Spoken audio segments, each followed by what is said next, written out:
ഹരേ കൃഷ്ണ. എല്ലാ ഭക്തജനങ്ങൾക്കും സ്വാഗതം. അടിയൻ്റെ വിനീതമായ നമസ്കാരം. നമുക്ക് സത്സംഗത്തിലേക്ക് കടക്കാം. 16-ാം തീയതി ജന്മാഷ്ടമിയാണ്. ഗുരുവായൂരപ്പൻ അവതരിച്ച ദിവസമാണ്. നമ്മുടെ നാട്ടിൽ അടുത്ത മാസമാണ് ആഘോഷിക്കുന്നത്. പക്ഷേ ലോകമെമ്പാടും ആഘോഷിക്കുന്നത് 16-ാം തീയതി. അതുകൊണ്ട് യഥാർത്ഥത്തിൽ 16-ാം തീയതിയാണ് ഗുരുവായൂരപ്പൻ അവതരിച്ച ദിവസം. 16-ാം തീയതി രാത്രി 12 മണി വരെ നിർജ്ജല വ്രതം എടുക്കുക. 12 മണിക്ക് ശേഷം ഭഗവാന്റെ അഭിഷേകം ചെയ്ത് നമുക്ക് ഉപവാസം വിടാവുന്നതാണ്. അങ്ങനെയാണ് പൊതുവെ അഷ്ടമി രോഹിണി ആഘോഷിക്കേണ്ടത്. നാട്ടിൽ അടുത്ത മാസമാണ് ആഘോഷിക്കുന്നതെങ്കിലും യഥാർത്ഥത്തിൽ ഗുരുവായൂരപ്പൻ അവതരിച്ച ദിവസം എന്ന് പറയുന്നത് 16-ാം തീയതിയാണ്, അതായത് മറ്റന്നാളാണ്. അന്നേരം ലോകമെമ്പാടും മറ്റന്നാളാണ് ആഘോഷിക്കുന്നത്. അന്നേരം ഗുരുവായൂരപ്പനെ ഇഷ്ടപ്പെടുന്ന എല്ലാ ഭക്തരും ആഘോഷിക്കേണ്ടത് മറ്റന്നാൾ തന്നെയാണ്. അപ്പോൾ രാവിലെ മുതൽ സൂര്യോദയം മുതൽ രാത്രി 12 മണി വരെ നിർജ്ജലവ്രതം ഇരിക്കുക, ഭഗവാന്റെ നാമം ജപിക്കുക. അതിനുശേഷം ഭഗവാന്റെ നാമം ജപിച്ചുകൊണ്ട് തന്നെ ആ വ്രതത്തെ മുറിക്കേണ്ടതാണ്. രാത്രി 12 മണിക്ക് ഭഗവാന്റെ അഭിഷേകമൊക്കെ അടുത്ത് എവിടെയെങ്കിലും ഭഗവാന്റെ ജന്മാഷ്ടമി ആഘോഷിക്കുന്നുണ്ടെങ്കിൽ ആ ഭക്ത കൂട്ടായ്മയിൽ നിന്നുകൊണ്ട് അതിൽ പങ്കെടുക്കുക. അങ്ങനെയാണ് പൊതുവെ ആഘോഷിക്കേണ്ടത്. എന്തായാലും ആ ജന്മാഷ്ടമിയോടനുബന്ധിച്ച് നമ്മൾ ഭഗവാന്റെ ലീലകൾ ചർച്ച ചെയ്തുകൊണ്ടിരിക്കുകയാണ്. ഇന്ന് രാവിലെ നമ്മൾ ചർച്ച ചെയ്തതിൽ ഭഗവാൻ കൃഷ്ണനെ വസുദേവർ ഗോകുലത്തിൽ കൊണ്ടുപോവുകയാണ്. ഭഗവാനെ എവിടെ കിടത്തി. അതിനുശേഷം യശോദാമ്മയുടെ ആ പെൺകുഞ്ഞിനെ യോഗമായ ദേവിയെ കാരാഗൃഹത്തിലേക്ക് കൊണ്ടുവരികയാണ്. അതിനുശേഷം എന്താ സംഭവിച്ചതെന്ന് നമുക്ക് നോക്കാം. പിന്നെ രാവിലത്തെ സത്സംഗം എല്ലാവർക്കും ലൈവിന് ശേഷം നോക്കുമ്പോൾ കാണുന്നില്ല. കാരണം നമ്മൾ ലൈവിൻ്റെ ഇടയിൽ കുറച്ച് കീർത്തനമൊക്കെ കാണിച്ചില്ലേ, അത് കാരണം കോപ്പിറൈറ്റ് സ്ട്രൈക്ക് വന്നിരിക്കുകയാണ്. അതുകൊണ്ടാണ് നിങ്ങൾക്ക് പിന്നെ അത് കാണാൻ പറ്റാത്തത്. എന്തായാലും നമുക്ക് സത്സംഗം ആരംഭിക്കാം. അതിനു മുമ്പായിട്ട് ഗുരു പ്രണാമ മന്ത്രങ്ങൾ. ഓം നമോ ഭഗവതേ വാസുദേവായ, ഓം നമോ ഭഗവതേ വാസുദേവായ, ഓം നമോ ഭഗവതേ വാസുദേവായ. നാരായണം നമസ്കൃത്യം നരം ചൈവ നരോത്തമം ദേവീം സരസ്വതീം വ്യാസം തതോ ജയമുദീരയേത്. നഷ്ടപ്രായേഷു അഭദ്രേഷു നിത്യം ഭാഗവത സേവയ. ഭഗവതി ഉത്തമശ്ലോകേ ഭക്തിർഭവതി നൈഷ്ഠികേ. കൃഷ്ണായ വാസുദേവായ ദേവകീ നന്ദനായ ച നന്ദഗോപകുമാരായ ഗോവിന്ദായ നമോ നമഃ. ഉപജ്ഞാനതിമിരന്തസ്യ ജ്ഞാനാഞ്ജനാശലാഘായ ചക്ഷുരുന്മിലിതം യേന തസ്മൈ ശ്രീഗുരവേ നമഃ. ശ്രീചൈതന്യമനോഭീഷ്ടം സ്ഥാപിതം യേന ഭൂതലേ സ്വയം രൂപകഥാമഹ്യം ദദാതി സ്വപദാന്തികം. വന്ദേഹം ശ്രീഗുരും ശ്രീയുതാപദകമലം ശ്രീഗുരും വൈഷ്ണവാംശ്ച ശ്രീരൂപം സാഗ്രജാതം സഹനരഘുനാഥം വിതന്തം സജീവം സാദ്വൈതം സാവധൂതം പരിജനാസഹിതം കൃഷ്ണചൈതന്യദേവം ശ്രീരാധാകൃഷ്ണപാദാൻ സഹനലളിതാ ശ്രീവിശാഖാന്വിതംശ്ച. നമോ വിഷ്ണുപാദായ കൃഷ്ണപൃഷ്ഠായ ഭൂതലേ ശ്രീമതേ ജയപതാകസ്വാമിനിധി നാമിനി. നമാചാര്യപാദായ നിതായ കൃപപ്രദായിനി ഗൗരഗദാമദായ നഗരഗ്രാമധാരിണി. നമോ വിഷ്ണുപാദായ കൃഷ്ണപൃഷ്ഠായ ഭൂതലേ ശ്രീമതേ ഭക്തിവേദാന്ത സ്വാമിനിധി നാമിനി. നമസ്തേ സാരസ്വതേ ദേവേ ഗൗരവാണി പ്രചാരിണേ നിർവിശേഷ ശൂന്യവാദി പാശ്ചാത്യദേശധാരിണി. നമോ വിഷ്ണുപാദായ കൃഷ്ണപൃഷ്ഠായ ഭൂതലേ ശ്രീമതേ ഭക്തിസിദ്ധാന്ത സരസ്വതീ നാമിനി.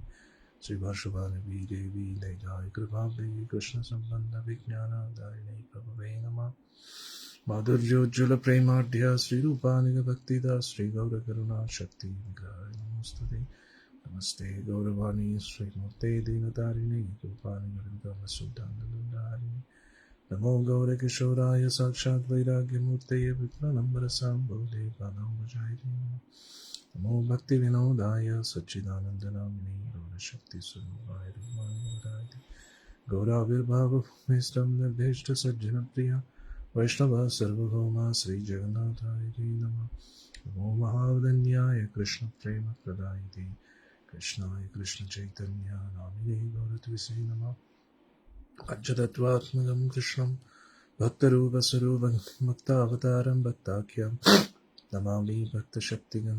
വാഞ്ചാകൽപതരുഭ്യശ്ച കൃപാസിന്ധുഭ്യൈവ ച പതിതാനാം പാവനേഭ്യോ വൈഷ്ണവേഭ്യോ നമോ हे कृष्ण करुणा सिंधो दीनबंधो जगत्पते गोपेश गोपिकान्त राधाकान्त नमोस्तुते जयदां सुरतोपं गौर्मम मन्दमतिर्गति मत्सर्वस्य पादाम्बोजो राधामदरमोहनो दिव्यत्वरण्यगर्भद्रुमदा श्रीमद्रत्नागारसिंहासनस्थो श्रीमद्राधा श्रीलगोविन्ददेवो कृष्णानुपे सेव्यमानो स्मरामि श्रीमन्द्रासरसारं देवं श्रीवरत्तरस्थिता कर्षन् वेणुस्वने गोप्य गोपीनाथश्रीस्तदा तप्तकाञ्चन गौराङ्गी राधे वृन्दावनेश्वरी वृषभानुसुते देवी प्रणमामि हरिप्रिये प्रणमामि हरिप्रिये जय श्रीकृष्ण चैतन्य प्रभु नित्यानंद श्री अद्वैत गदाधर श्रीवासदि गौरभक्तवृंद जय श्री कृष्ण चैतन्य प्रभु नित्यानंद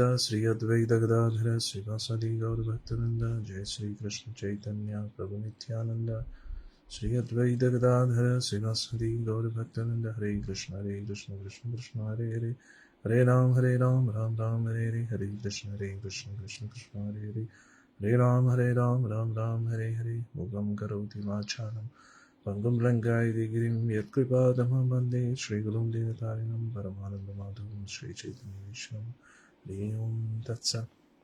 നമുക്ക് ചർച്ച തുടരാം.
ശ്രീമദ് ഭാഗവത്തിലെ ദശമസ്കന്ധം 4ാമത്തെ അധ്യായമാണ് ഇപ്പോൾ നമ്മൾ ചർച്ച ചെയ്യാൻ പോകുന്നത്.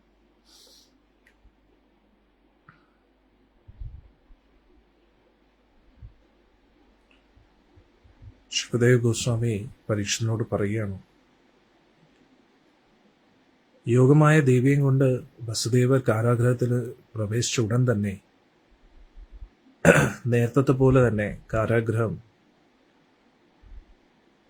ലോക്കായി. അതുകൊണ്ട് തന്നെ അതും അകത്ത് വന്ന ഉടൻ തന്നെ കുഞ്ഞ് കരയാൻ തുടങ്ങി. അതുകൊണ്ട് തന്നെ എല്ലാ കാരാഗ്രഹത്തെയും ഭടന്മാരെല്ലാവരും ഉണർന്നു. ഉടൻ തന്നെ അവർ പോയി കംസനെ അറിയിച്ചു. ദേവികയുടെ 8ാമത്തെ കുഞ്ഞ് ജനിച്ചു എന്ന്. കംസൻ ഈ ഒരു നിമിഷത്തിന് വേണ്ടി കാത്തിരിക്കുകയായിരുന്നു.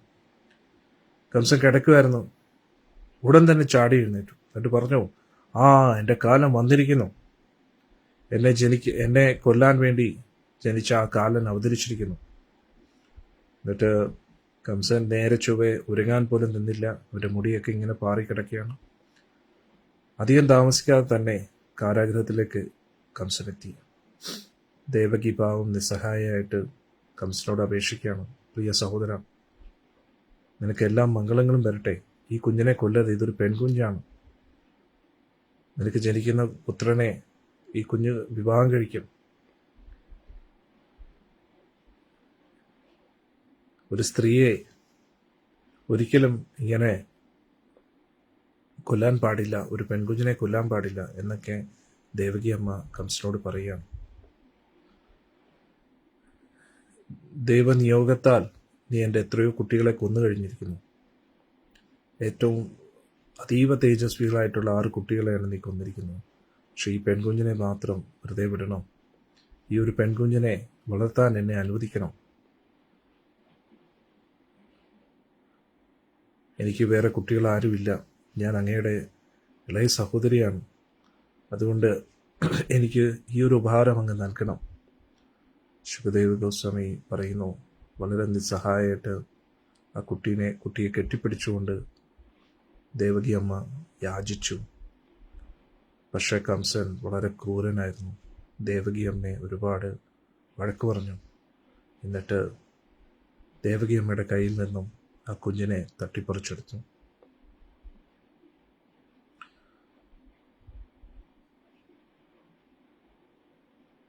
ദേവകി അമ്മ മുട്ടുകുത്തി ഇങ്ങനെ അപേക്ഷിക്കുകയായിരുന്നു. പക്ഷെ കംസൻ ഒരു ദയയില്ലാതെ ആ കുഞ്ഞിൻ്റെ കാൽക്കൽ പിടിച്ച് വലിച്ചെടുത്തു ആ കുഞ്ഞിനെ. എന്നിട്ട് അടുത്ത് തന്നെയുള്ള ആ ഒരു കല്ലിലേക്ക് അടിച്ചു കൊല്ലാൻ നോക്കി. യോഗമായ ദേവി, ഭഗവാന്റെ സഹോദരി, കംസന്റെ കയ്യിൽ നിന്ന് വഴുതി ആകാശത്തേക്ക് ഉയരുകയാണ്. സാക്ഷാൽ ദുർഗാരൂപത്തിൽ മാറുകയാണ് ആ കുഞ്ഞ്, 8 കൈകളോടുകൂടി, എല്ലാ ആയുധങ്ങളോടും കൂടി. ദേവിയുടെ കഴുത്തിൽ അതിസുന്ദരമായിട്ടുള്ളൊരു മാലയുണ്ടായിരുന്നു. ചന്ദനം കൊണ്ട് അലങ്കരിച്ചിരിക്കുന്നു ദേവിയെ. അതിസുന്ദരമായിട്ടുള്ള ആഭരണങ്ങളും ധരിച്ചിരിക്കുന്നു. അമൂല്യമായിട്ടുള്ള രത്നങ്ങൾ പതിപ്പിച്ച ഒരുപാട് ആഭരണങ്ങൾ ദേവി ധരിച്ചിരുന്നു. കയ്യിൽ വില്ലുണ്ടായിരുന്നു, ത്രിശൂലമുണ്ടായിരുന്നു, അസ്ത്രങ്ങളുണ്ടായിരുന്നു, പരിചയമുണ്ടായിരുന്നു, വാളുണ്ടായിരുന്നു, ശംഖ്, ചക്ര, ഗദ. തൊട്ടടുത്ത് തന്നെ അപ്സരസുകളും കിന്നരന്മാരും സിദ്ധന്മാരും ചാരണന്മാരും ഗന്ധർവന്മാരും എല്ലാം ദേവിയെ പൂജിച്ചുകൊണ്ടിരിക്കുന്നു. ദേവി പറഞ്ഞു, മൂഢനായ കംസ, എന്നെ കൊല്ലുന്നതുകൊണ്ട് നിനക്ക് എന്ത് ലഭിക്കാനാണ്? സാക്ഷാൽ ഭഗവാൻ, എപ്പോഴും നിന്റെ ശത്രുവായ ഭഗവാൻ നിന്നെ തീർച്ചയായിട്ടും വധിക്കും. ഭഗവാൻ വേറൊരു സ്ഥലത്തേക്ക് അവതരിച്ചിരിക്കുകയാണ്. അതുകൊണ്ട് ഒരു കാര്യമില്ലാതെ പാവപ്പെട്ട കുഞ്ഞുങ്ങളെ നീ കൊല്ലരുത്. ഇത്രയും പറഞ്ഞിട്ട് ദുർഗാദേവി, യോഗമായ ദേവി, പല പല സ്ഥലങ്ങളിലായിട്ട് പല അംശങ്ങളെടുത്ത് അവതരിച്ചു എന്ന് പറയുന്നു. വാരാണസി, അങ്ങനെയുള്ള പല പല സ്ഥലങ്ങളിലായിട്ട്. അങ്ങനെ ദേവിയുടെ പേര് അന്നപൂർണ, ദുർഗ, കാളി, ഭദ്ര എന്നീ രീതിയിൽ ഇത് അങ്ങനെ പല പല ശക്തി സ്വരൂപങ്ങളായിട്ട് മാറുകയാണ്. അപ്പം നമ്മൾ മനസ്സിലാക്കേണ്ടത്, ഇതിനു മുമ്പേയും ശക്തി പീഠങ്ങൾ നമ്മൾ അറിയാറുണ്ട്. സതീദേവിയെ ആ ഒരു ശരീരത്തെ കൊണ്ടുപോയ സമയത്തിന് പല പല സ്ഥലങ്ങളിലായിട്ട് ശക്തിപീഠമായിട്ട് വന്നു. പക്ഷെ അവിടെ ആരാധന ആരംഭിച്ചില്ലായിരുന്നു. അന്നേരം ദേവി വന്നതിന് ശേഷമാണ് ആരാധന ആരംഭിക്കുന്നത്. അങ്ങനെ ദേവി ഈ പല പല ശക്തിപീഠങ്ങളിലും ദേവിയുടെ സാന്നിധ്യം, ദേവിയുടെ ആ ഒരു ചൈതന്യം അവിടെ നിറയുകയാണ് പല പല സ്ഥലങ്ങളിലായിട്ട്. അന്നു മുതലാണ് ദേവി ആരാധന നമ്മുടെ ഭൂമിയിൽ ആരംഭിച്ചത്. ദേവിയുടെ ഈ വാക്കുകൾ കേട്ടപ്പോൾ കംസൻ ഭയചകിതനായി. ഉടൻ തന്നെ അവൻ ദേവകി അമ്മയെടുത്തും വസുദേവരുടെ അടുത്തും ചെന്നു. എന്നിട്ട് അവരുടെ ചങ്ങലകൾ അഴിക്കാൻ പറഞ്ഞു. എന്നിട്ട് വളരെ വിനയാന്വിതനായിട്ട് പറയുകയാണ്, സഹോദരി, എന്നോട് ക്ഷമിക്കണം. വസുദേവരോടും പറയാം, എന്നോട് ക്ഷമിക്കണമെന്ന്. ഞാൻ എത്ര വലിയ പാപിയാണ്. ഞാൻ ഒരു രാക്ഷസനെ പോലെ, ഒരു രാക്ഷസൻ എങ്ങനെയാണോ കുഞ്ഞുങ്ങളെ കൊല്ലുന്നത്, അതേപോലെയാണ് നിങ്ങളുടെ പിഞ്ചു കുഞ്ഞുങ്ങളെ ഞാൻ കൊന്നത്. ഒരു ദയയില്ലാതെ ഇത്രയും ക്രൂരപ്രവൃത്തി ഞാൻ ചെയ്തു. എൻ്റെ ബന്ധുക്കളെയും സുഹൃത്തുക്കളെയും എല്ലാം ഞാൻ തഴഞ്ഞു. ഇതിന് പകരമായിട്ട് എന്ത് ശിക്ഷയാണ് എനിക്ക് ലഭിക്കുന്നതെന്ന് എനിക്ക് അറിഞ്ഞൂടാ. മനുഷ്യർ മാത്രമല്ല അസത്യം പറയുന്നത്, ഇപ്പോൾ വിധി പോലും അസത്യം പറയുന്നതായിട്ട് ഞാൻ കാണുന്നു. ആ ഒരു അശരീരി കേട്ടിട്ട് ഞാൻ അത് സത്യമാണെന്ന് വിശ്വസിച്ചു. ഒരു കാര്യമില്ലാതെ എൻ്റെ സഹോദരിയുടെ എത്രയോ കുട്ടികളെ ഞാൻ കൊന്നു.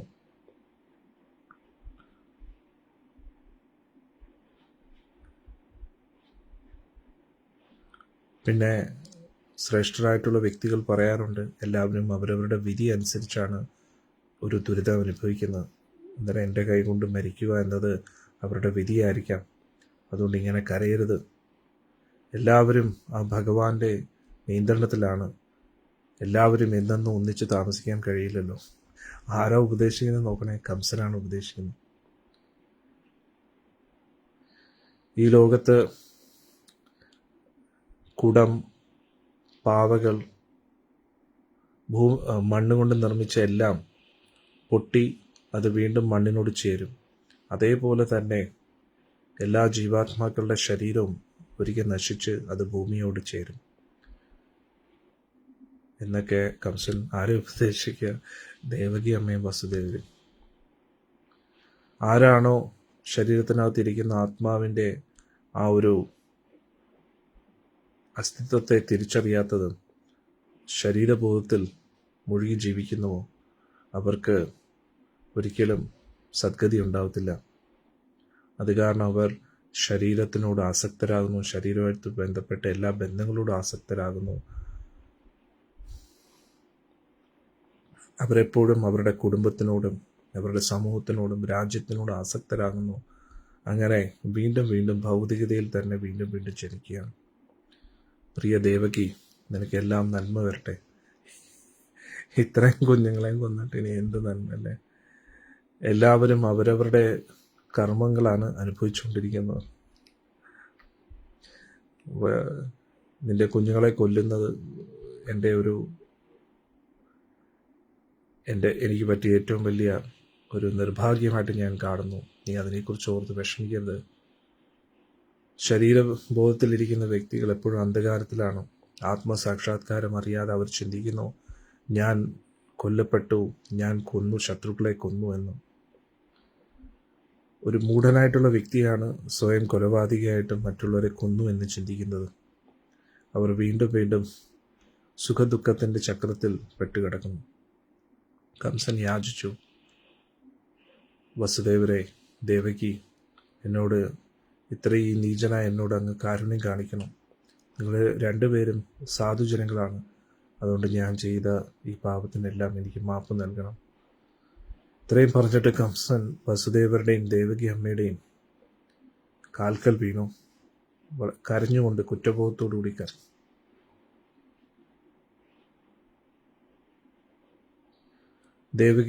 ദുർഗാദേവി പറഞ്ഞ ആ കാര്യങ്ങളെല്ലാം ഓർത്തുകൊണ്ട് കംസൻ അവരുടെ ചങ്ങലകളെല്ലാം അഴിച്ച് അവരെ വീട്ടിലേക്ക് പറഞ്ഞയക്കുക.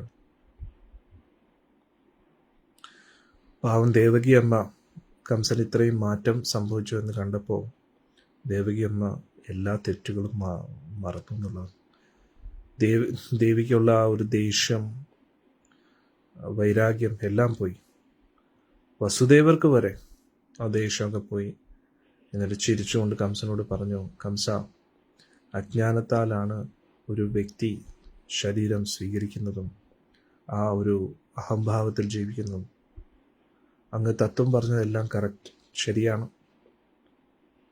ശരീരസ്ഥനായിട്ടുള്ള വ്യക്തി ആത്മസാക്ഷാത്കാരം ഇല്ലാതെ ഞാനെന്നും എൻ്റേതെന്നും എന്ന് ചിന്തിക്കുന്നു.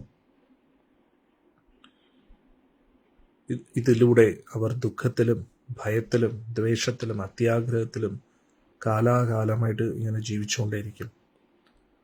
അവർ എപ്പോഴും ഇപ്പോഴത്തെ കാര്യങ്ങൾ മാത്രമേ അന്വേഷിക്കുന്നുള്ളൂ. പക്ഷെ ഉയർന്ന വീക്ഷണം അവർക്കില്ല. അവർക്ക് പരമോന്നത സത്യമായ ഈശ്വരനെ അറിയുന്നില്ല. ശുകദേവ് ഗോസ്വാമി പറയുന്നു, അങ്ങനെ ദേവകിയും അമ്മയുടെയും വസുദേവരുടെയും വാക്കുകൾ കേട്ടു കംസന് ഒരുപാട് സമാധാനം തോന്നി. എന്നിട്ട് അവരുടെ അനുമതി എടുത്തുകൊണ്ട് കംസൻ ഭവനത്തിലേക്ക് പോവുകയാണ്. രാത്രി കഴിഞ്ഞതിന് ശേഷം കംസൻ എല്ലാ മന്ത്രിമാരെയും വിളിച്ചു. എന്നിട്ട് ദേവി പറഞ്ഞ ആ കാര്യങ്ങളൊക്കെ കംസൻ മന്ത്രിമാരെ അറിയിക്കുകയാണ്. അപ്പോൾ അവിടെ ഇരുന്ന അസുരന്മാരെല്ലാവരും പൊതുവെ ദേവന്മാരോട് ദ്വേഷമുള്ളവരാണ്. അവരെല്ലാം ഉപദേശങ്ങൾ കൊടുക്കാൻ തുടങ്ങി കംസന്. അവർ പറഞ്ഞു, കംസ, എങ്കിൽ നമുക്കൊരു കാര്യം ചെയ്യാം. ദേവി പറഞ്ഞത് നിന്റെ അന്തകൻ ജനിച്ചു എന്നല്ലേ? എങ്കിൽ ഇന്നു മുതൽ ഈ കഴിഞ്ഞ 10 ദിവസത്തിനുള്ളിൽ ഈ എല്ലാ ഗ്രാമത്തിലും നഗരത്തിലും ജനിച്ച കുട്ടികളെ എല്ലാവരെയും നമുക്ക് കൊല്ലാം. ദേവന്മാർക്കെല്ലാം നീ നിന്റെ വില്ലിൻ്റെ ആ ഞാണ് കൊലയ്ക്കുമ്പോൾ തന്നെ ഭയമാണ്. അവരെപ്പോഴും ഉത്കണ്ഠയിലാണ്. നിന്നോട് യുദ്ധം ചെയ്യാൻ അവർക്ക് എപ്പോഴും ഭയമാണ്. അതുകൊണ്ട് അവർ നിന്നെ എന്ത് ചെയ്യാനാണ്? നിന്റെ അസ്ത്രങ്ങൾ തുളച്ചു കയറുമ്പോൾ ജീവനെ കൊതിയുള്ള എല്ലാ ദേവന്മാരും ഓടും.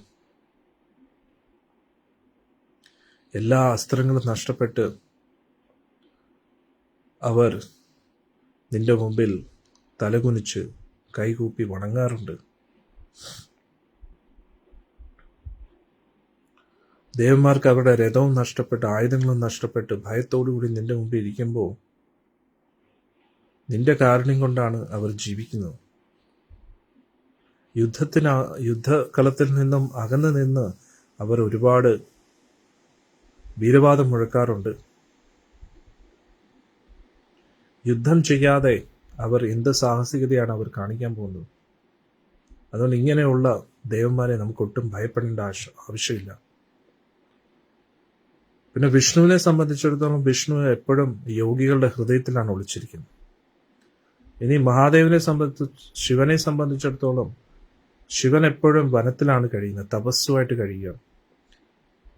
ബ്രഹ്മദേവനാണെങ്കിൽ എപ്പോഴും തപസ്യയും ധ്യാനത്തിലുമാണ്.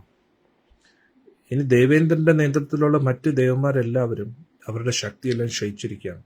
അതുകൊണ്ട് നിനക്ക് ഒട്ടും ഭയപ്പെടേണ്ട ആവശ്യമില്ല. എന്തായാലും നിന്നോട് ആ ശത്രുത ഉണ്ടായതുകൊണ്ട് അവരെ നിസ്സാരമായിട്ട് കാണാനും പറ്റത്തില്ല. അതുകൊണ്ട് നമുക്ക് അവരെ വേരോടുകൂടി നശിപ്പിക്കാം, അവരുമായിട്ട് യുദ്ധം ചെയ്തുകൊണ്ട്. നീ എന്ത് പറയുന്നോ അതിനൊപ്പം നമ്മളും ഉണ്ട്. എങ്ങനെയാണോ ഒരു രോഗത്തെ നമ്മൾ ശ്രദ്ധിക്കാതെ അവഗണിക്കുകയാണെങ്കിൽ, അതിന് വേണ്ടുന്ന പരിഹാരം കാണാതിരിക്കുകയാണെങ്കിൽ അത് ശക്തമായി നമ്മുടെ ശരീരത്തെ നശിപ്പിക്കും. അതേപോലെ നമുക്ക് ദേവന്മാരെ നിസ്സാരമായിട്ട് കാണാൻ കഴിയില്ല.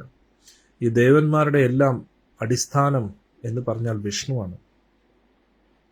എവിടെയൊക്കെ ധർമ്മമുണ്ടോ, എവിടെയൊക്കെ വേദ ആചാര അനുഷ്ഠാനങ്ങൾ പാലിക്കാറുണ്ടോ,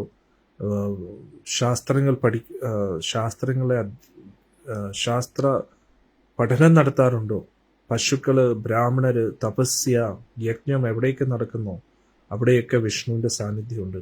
അതെല്ലാം നമുക്ക് മുടക്കണം. അതുകൊണ്ട് നമ്മൾ ബ്രാഹ്മണരെ കൊല്ലാം, ആരൊക്കെ യജ്ഞങ്ങൾ ചെയ്യുന്നു, തപസ് ചെയ്യുന്നു അവരെയൊക്കെ കൊല്ലാം, പശുക്കളെ കൊല്ലാം. അതിലൂടെ ഈ ധാർമ്മിക കർമ്മങ്ങളെല്ലാം മുടങ്ങും. അതിലൂടെ വിഷ്ണുവിന്റെ ശക്തി നശിക്കും. ബ്രാഹ്മണര്, പശുക്കള്,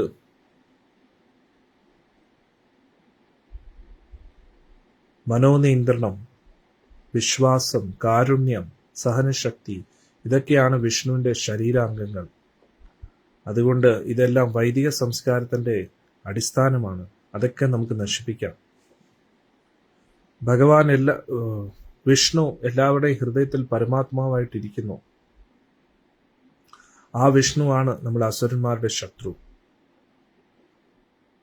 ദേവന്മാരുടെ വീരനായകനാണ് ആ വിഷ്ണു. കാരണം ശിവനും ബ്രഹ്മദേവനും എല്ലാവരും വിഷ്ണുവിനെ ആശ്രയിച്ചിട്ടാണ് ജീവിക്കുന്നത്. അതുകൊണ്ട് എല്ലാ സാധുജനങ്ങളും, ഋഷിമാരും, വൈഷ്ണവരും എല്ലാവരും വിഷ്ണുവിനെയാണ് ആശ്രയിക്കുന്നത്. അതുകൊണ്ട് വൈഷ്ണവരെ ദ്രോഹിച്ചു കഴിഞ്ഞാൽ വിഷ്ണുവിനെ നമുക്ക് വളരെ എളുപ്പത്തിൽ കൊല്ലാൻ കഴിയും. ഇങ്ങനെയുള്ള മന്ത്രിമാരുടെ ഉപദേശങ്ങൾ കേട്ടിട്ട് എങ്ങനെയാണോ വിനാശകാല വിപരീത ബുദ്ധി എന്നതുപോലെ കംസൻ അവർ പറഞ്ഞതെല്ലാം സ്വീകരിക്കുകയാണ്.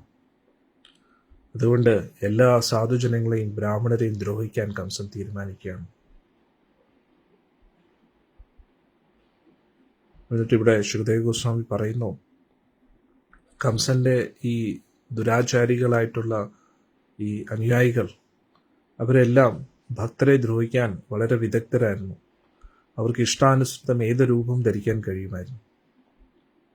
അങ്ങനെ കംസൻ അനുമതി നൽകി എല്ലാ ദിശകളിലും പോയി എല്ലാ സാധു ജനങ്ങളെയും ദ്രോഹിക്കാൻ.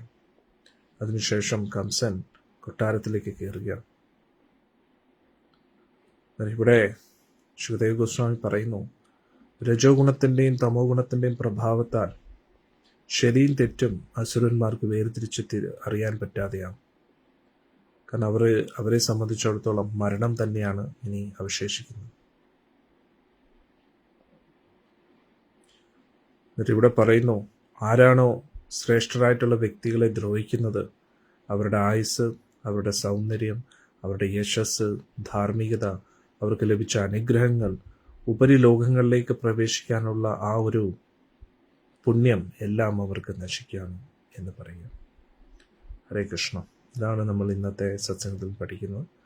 ഇനി ബാക്കി നമുക്ക് നാളെ ചർച്ച ചെയ്യാം. നാളെ രാവിലെ 7 മണിക്ക്. ഇന്ന് വന്ന എല്ലാവർക്കും ഭഗവാന്റെ അനുഗ്രഹം ലഭിക്കട്ടെ എന്ന് പ്രാർത്ഥിക്കാം. നാളെ രാവിലെ യശോദാമ്മ അറിയുന്നു ഭഗവാൻ ജനിച്ച കാര്യം. അപ്പോൾ യശോദാമ്മയുടെ സന്തോഷം എന്താണെന്ന് നമുക്ക് നാളെ വിശദമായിട്ട് പഠിക്കാം. ഇന്ന് വന്ന എല്ലാവർക്കും ഭഗവാന്റെ അനുഗ്രഹം ലഭിക്കട്ടെ എന്ന് പ്രാർത്ഥിക്കുന്നു. ഹരേ കൃഷ്ണ.